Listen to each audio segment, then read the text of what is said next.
Okay, mga tala sa tani number 4, no? Kisa man natong gustong pasalamatan ka rin.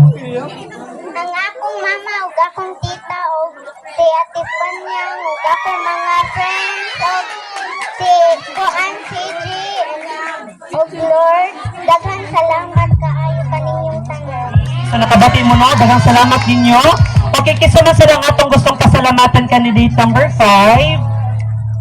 Ako mga pamilya, unya ako mga supporters, at ang condition na dahil, dahil ko ang wala, so salamatan ako, ug isa mo daw na mostly, kabuok. Ay, thank you. Okay, pasalamat siya sa siyang family. Okay, there is a total number 6. Kisa man gusto nimong pasalamatan ka rin. Akong mamagpapa, labi na sa mga judges. Sa iyang mama o papa, of course, silang tanan na pasalamat sa ilang parents, also daw ni God, sa ilang friends, at sa ilang mga supporters. So, ready na mo girls sa inyong question and answer? Okay, ready na sila. Okay, so may I request i-microphone? Extra mic? Ayun, lagi, di. Ako lang padulan ha, kay para medyo mabati sa atong judges ang ilang...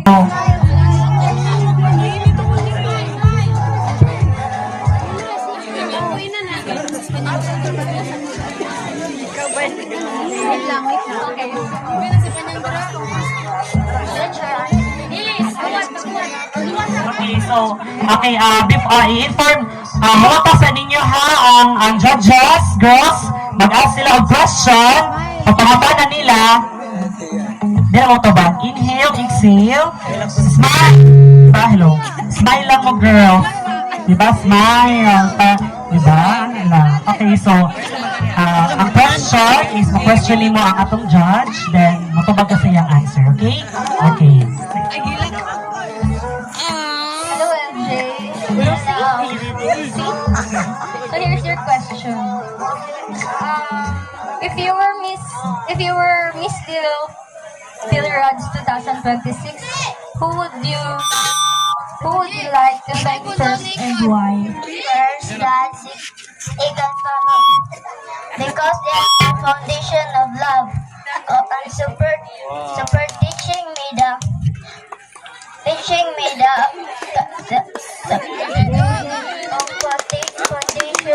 foundation and silence, which are the true qualities of a friend. And I thank you. Thank you for the wonderful question.